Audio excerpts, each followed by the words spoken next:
봉독하실 말씀은 요한복음 16장 7절에서 15절까지 말씀입니다. 요한복음 16장 7절에서 15절까지 말씀을 다 같이 봉독하겠습니다. 그러나 내가 너희에게 실상을 말하노니 내가 떠나가는 것이 너희에게 유익이라. 내가 떠나가지 아니하면 보혜사가 너희에게로 오시지 아니할 것이요 가면 내가 그를 너희에게로 보내리니 그가 와서 죄에 대하여 의에 대하여 심판에 대하여 세상을 책망하시리라.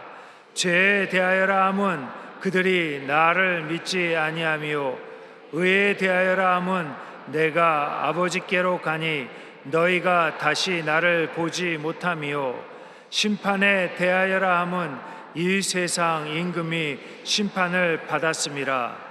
내가 아직도 너희에게 이를 것이 많으나 지금은 너희가 감당하지 못하리라.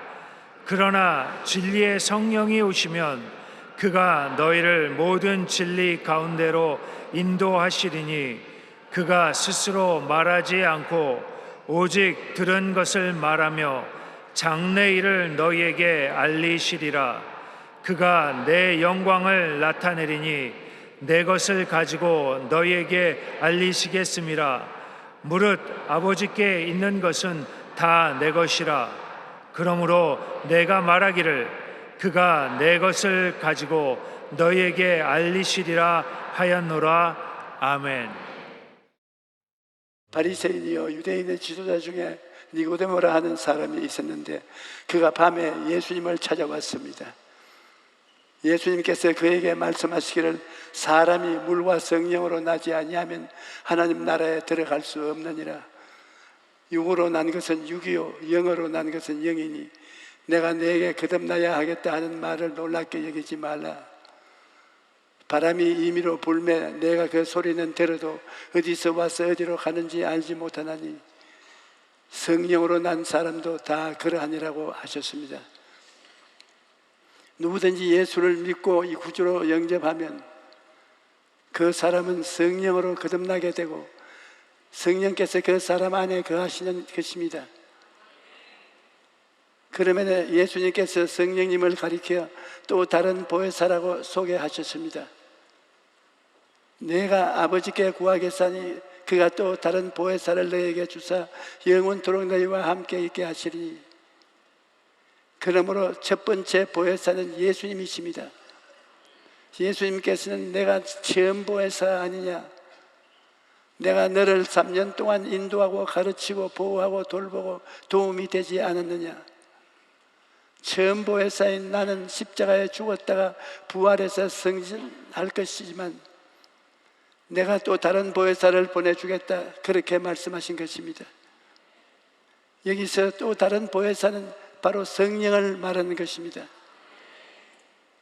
예수님은 처음 보혜사로 오셔서 죄악과 질병, 저주와 죽음에서 우리를 건지시고 하늘에 오르사 하나님 보좌 우편에 앉으셨고, 그 다음 성령님은 또 다른 보혜사로 오셔서 성도들이 신앙생활을 잘하게 도와주시고 인도하는 역할을 해주시는 것입니다. 이러므로 성령이 오신 것은 예수님이 오신 것과 꼭 같은 것입니다. 예수님께서 또 다른 보혜사라고 말씀하시는데 다르다는 말에는 헬라어에 두 가지가 있습니다. 하늘과 땅이 다른 것처럼 서로 다른 것은 헤테로스라고 말합니다. 그러나 주님께서 다른 보혜사라고 하실 때는 알로스로만 말을 쓰십니다. 알로스는 똑같은 것인데 또 하는 다른 것을 의미하는 것입니다. 그러므로 예수님께서는 오늘날 성령을 통해 우리와 함께 거하시는 것입니다. 보혜사로 오신 성령님은 당신 자신을 나타내지 않습니다. 예수님은 내가 내 영광을 나타내리니 내 것을 가지고 너희에게 알리겠음이라고 말씀하셨습니다. 성령께서는 자기를 나타내지 않고 예수님을 나타내십니다. 사람들이 죄를 회개하고 예수님을 믿도록 인도하시는 것입니다. 예수님께서는 성령이 오시면 죄에 대하여, 의에 대하여, 심판에 대하여 세상을 책망하시리라고 말씀하셨습니다. 오늘날 수많은 사람들이 죄를 짓고 죄악 가운데 살면서도 자기가 죄인이라고 회개하지 않습니다. 어느 어두운 가운데 있기 때문에 자기의 죄가 안 보이는 것일 뿐입니다. 여러분, 캄캄한 방에 쓰레기 더미가 쌓이고 쥐가 와서 쥐똥을 싸고 여러 가지 더러운 것이 있어도 어두운 눈에 안 보입니다. 그래서 커튼을 열고 밝은 빛이 들어오면 얼마나 더러운가를 알게 되는 것입니다. 성령의 밝은 빛이 마음속에 비쳐서 자기가 얼마나 더럽고 추악한 죄인인 것을 알게 되면 그때는 거꾸로 져서 주여 나를 불쌍히 여기시옵소서 회개하게 되는 것입니다. 이러므로 성령으로 말미암지 않고는 회개할 수 있는 사람이 없습니다. 성령이 죄에 대하여 우리를 꾸짖어 주셔야 우리 마음이 깨어지기 시작하는 것입니다. 이전에 외국에 사는 한 자매님이 방송에서 저희 설교를 듣고 편지를 보냈습니다. 조 목사님, 예수님만 믿으라고 그러는데 이 세상에는 불교도 있고 유교도 있고 이슬람교도 있고 여러 종교가 있습니다. 그러니 그렇게 설교하지 말고 모든 종교는 다 똑같이 좋은 것이니 모두 다 화목해서 손잡고 잘 지내라고 설교하십시오. 그래서 제가 방송을 통해 그분에게 대답했습니다. 진리는 하나밖에 없습니다.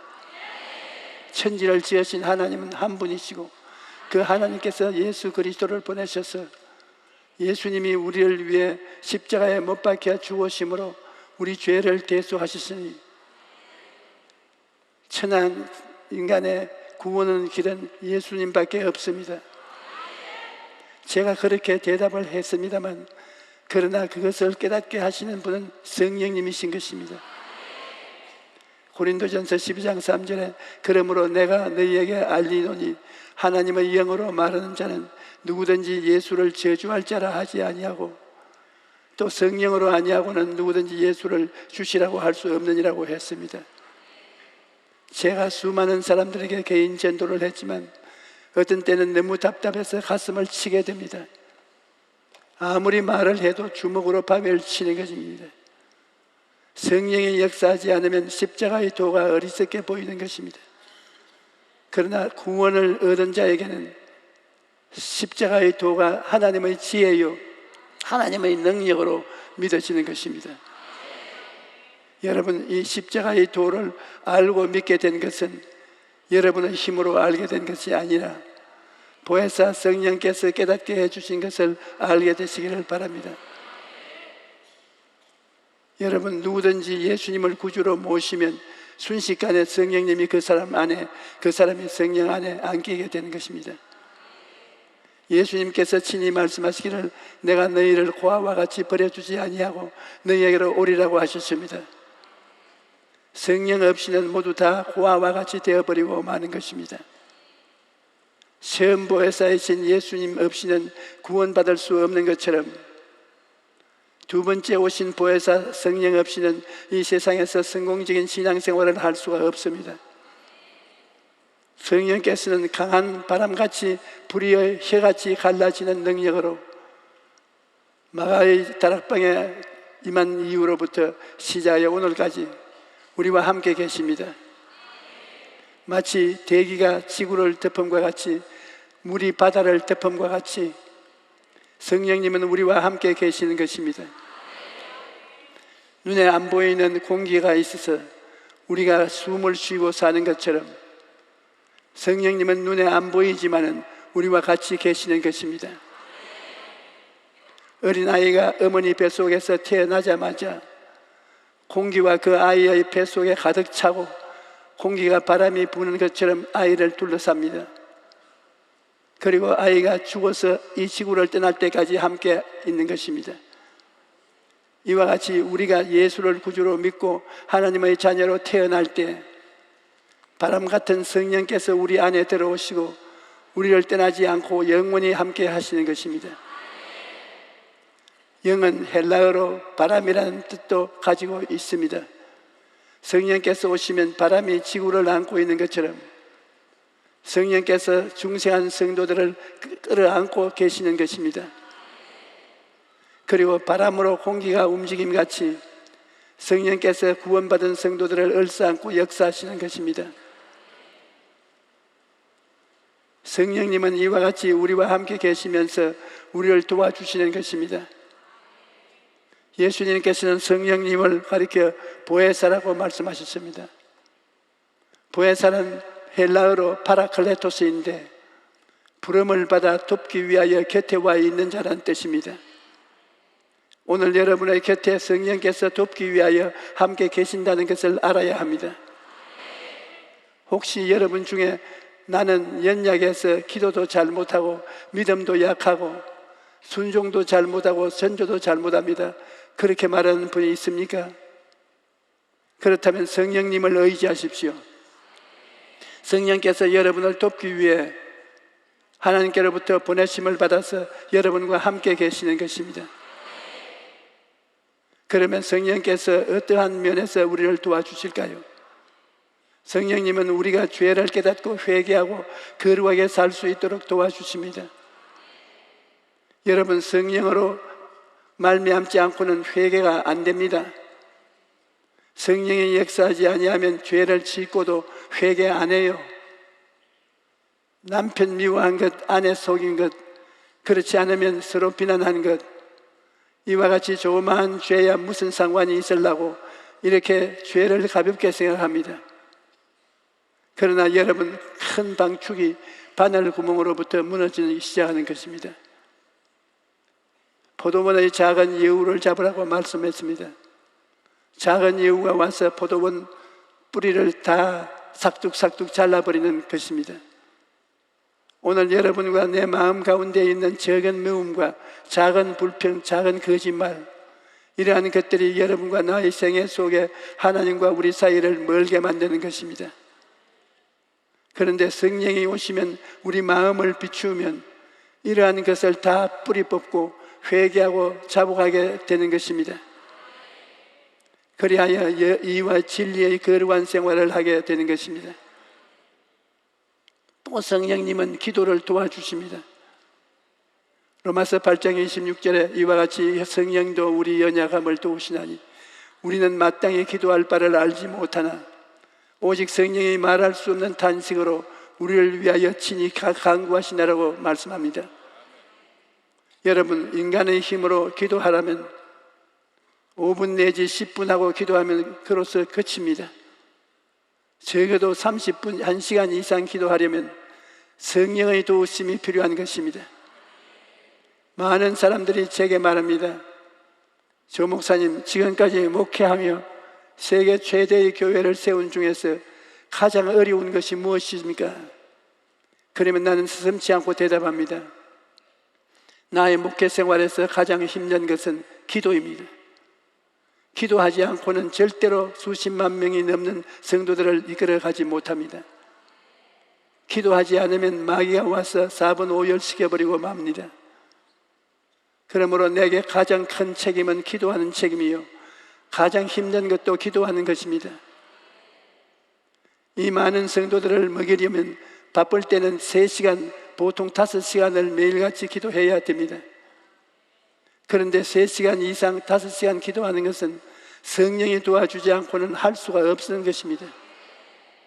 이렇기 때문에 저는 기도할 때마다 보혜사 성령이여 나를 도우소서, 내 마음에 기도할 수 있는 마음을 주시옵소서, 내 육체에 기도할 수 있는 힘을 주시옵소서, 기도할 수 있는 인내력을 주시옵소서. 성령이 도와주지 아니하시면 기도할 수 없고, 기도하지 않으면 양무리를 지키고 돌볼 수 없사오니 성령이여 도와주소서. 이렇게 간절히 기도하는데 오늘날까지 하나님의 성령께서 도와주셔서 저녁 늦게도 기도할 수 있고, 새벽에 일찍 일어나서도 기도할 수 있고, 밤이나 낮이나 부르짖어 기도할 수 있는 것은 성령이 도와주셔서 그러한 것입니다. 그 다음 성령은 마귀와 귀신을 쫓아내시고 병 고치는 일을 하십니다. 사도행전 10장 38절에 보면 하나님이 나사렛 예수에게 성령과 능력을 기름 붓듯 하셨으며 그가 두루 다니시며 선한 일을 행하시고 마귀에게 눌린 모든 사람을 고치셨으니 이는 하나님이 함께 하시셈이라고 말씀합니다. 예수님의 지상사역에 성령이 함께 하셔서 귀신을 쫓아내고 모든 병든 자를 고치셨던 것입니다. 그뿐 아니라 성령께서는 지금도 예수님 이름으로 병 고치는 일을 계속하십니다. 예수님께서 십자가에 죽으시고 부활승천하셨다고 해서 이제는 병 고치는 역사가 그쳤다고 생각하면 중대한 잘못입니다. 성령은 예수님과 꼭 같으신 분, 또 다른 보혜사가이시기 때문에 예수님이 하신 사역을 그대로 하시는 것입니다. 병에 대한 예수님의 태도는 단호했습니다. 예수님은 병을 일평생의 원수로 삼아 대적하셨습니다. 그렇지 않았다면 예수님은 당신의 사역을 1/3 1을 병자를 고치는데 소모하지 않았을 것입니다. 예수님은 심지어 안식일에도 병을 고치심으로 말미암아 유대인으로부터 죽임을 당할 위험을 수차례 겪었습니다. 이와 같이 주님은 병을 미워하셨기 때문에 12 제자와 70인의 제자들을 복음 전도하러 보낼 때에도 병든 자를 고치고 귀신을 쫓아내라고 명령하셨던 것입니다. 또 성령은 우리를 인도해 주십니다. 성령께서는 우리가 진리의 말씀을 듣고 읽을 때 깨닫도록 또 인도해 주시고, 우리가 기도할 때 의의 길, 승리의 길, 축복의 길, 영광의 길로 성령께서 이끌어 주십니다. 예수님께서 말씀하시기를 그러나 진리의 성령이 오시면 그가 너희를 모든 진리 가운데로 인도하시리니 그가 스스로 말하지 않고 오직 들은 것을 말하며 장래일을 너희에게 알리시리라고 하셨습니다. 여러분, 우리가 성령님의 인도를 받으려면 성령님의 말씀에 귀를 기울여야 합니다. 제가 병자를 위해 기도한 다음에 어떤 사람이 병이 나았다고 말해주는 이유는 바로 거기에 있습니다. 제가 성령님 오늘 누가 나았습니까? 말씀해 주옵소서. 그러면 무릎 관절이 나았다라고 감동을 주시는데 나는 누가 나았는지 모르지요. 그래도 성령님이 말씀하시기 때문에 오늘 무릎이 아픈 사람이 나았다고 말합니다. 병 나은 사람이 나보고 말한 것이구나, 자기에게 그 말을 레마로 부딪혀 오는 것입니다.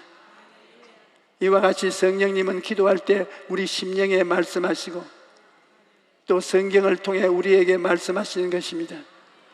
이러므로 성령님이 무슨 말씀을 하시는지 귀를 기울여야 성령의 인도를 받을 수가 있는 것입니다.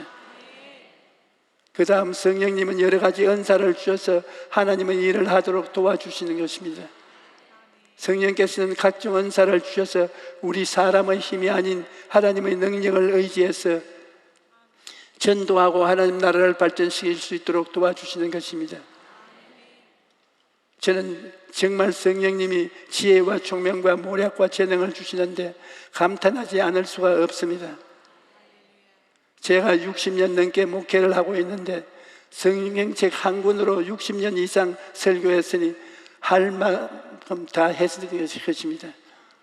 같은 교인을 두고 60년 이상을 설교했으니 이제 무슨 말이 입에서 나오겠습니까?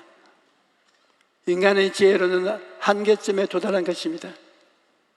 거기에다 저는 일본 사람, 구라파 사람, 미국 사람, 지위가 높고 낮은 사람, 지식이 있는 사람, 지식이 없는 사람에게 다 설교해야 되는데 저희들 무슨 재간이 있어서 밤낮 공부할 수가 있겠습니까?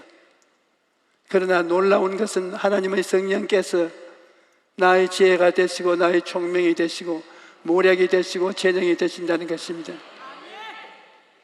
기도하면 성령께서 머릿속에 하나님의 지혜와 지식으로 채워주시는 것입니다. 도저히 사람으로는 생각할 수 없는 그런 지혜와 지식을 받기 때문에 계속해서 복음을 전할 수가 있는 것입니다. 이러한 것은 성령의 능력이 아니고는 할 수가 없습니다. 성령님은 또한 늘 우리와 같이 계셔서 우리를 위로해 주시는 것입니다. 우리는 이 세상에 사는 동안 낭패와 실망을 당하고 상처를 입을 때가 많습니다. 마음이 지치고 상처투성이가 되었을 때 하나님께 나와서 기도하면 성령께서 우리의 마음을 어루만져 주시고 상처투성이가 된 마음을 치료해 주시고 위로와 평안과 기쁨을 주십니다. 그래서 동남풍이 불고 서북풍이 불고 가시밭길을 들어가도 그 모든 것을 이기고 살아갈 수 있는 마음을 허락해 주시는 것입니다. 여러분, 우리는 이 세상을 살아갈 때 수많은 연약함에 둘러싸여 살아갑니다. 사랑하려고 하는데 미움이 생겨나고, 평안하려고 하는데 불안이 가득하고, 믿음을 가지려고 하는데 의심이 생깁니다. 그러나 우리를 도우시는 성령님을 인정하고 환영하고 모셔드리고 의지하면 성령께서 미움을 사랑으로, 불안을 평안으로, 의심을 믿음으로 변화시켜 주시는 것입니다. 사랑하는 성도 여러분, 우리는 보혜사 성령의 도우심이 없이는 결단코 성공적인 신앙생활을 할 수가 없습니다. 제가 서대문에 있을 때 하루 300명에게 침례를 주었는데, 그때 존 허스턴 목사님이 나를 돕기 위해 옆에 와 계셨습니다. 제가 150명 정도에게 침례를 베풀고 너무 지쳐서 입술이 파래졌을 때 허스턴 목사님이 조 목사, 내가 도와줄게, 일이 나와, 내가 대신해 줄게 하는데도 내가 너보다 높으니 내가 다 침례를 베풀어야지. 그래서 제가 교만함으로 도움을 안 받았어요. 고집을 부려서 침례를 다 베풀고 난 다음 그날 저녁 부흥회 때 그만 심장이 아파서 쓰러지고 말았던 것입니다. 그때 쓰러지고 난 다음에 10년 동안 어지럽고 땀나고 심장이 뛰고 한없는 고통을 당했습니다. 그때 허슨 목사님이 도와주기 위해서 와 있었는데, 내가 겸손하게 그 도움을 받았더라면 그런 고생을 안 했을 것인데 고집으로 교만으로 도움을 안 받다가 쓰러지고 만 것입니다. 오늘날 또 성령은 우리의 연약함을 도와주기 위해 와 계시는데, 성령의 도움을 청하지 않고 내 힘으로 살아보자고 그러다가 납작하게 되어버리고 마는 것입니다. 성령님이 우리 가운데 와 계셔도 우리가 성령님을 무시하면 성령께서 우리를 도우실 수가 없는 것입니다. 항상 여러분께서 성령님을 인정하고 환영하고 모셔드리고 의지해야만 되는 것입니다. 여러분, 성령이 없이 복음은 없습니다. 성령 충만을 받으려면 기도와 말씀이 있어야 합니다. 기도와 말씀을 성령 충만을 받기 위한 그릇입니다. 그릇대로 충만이 결정이 되는 것입니다. 여러분, 늘 기도와 말씀으로 그릇을 준비하여 성령의 충만함을 받으십시오. 그러면 여러분의 영혼이 잘됨같이 범사에 잘되고 강건함을 삶을 살게 될 것입니다. 할렐루야. 우리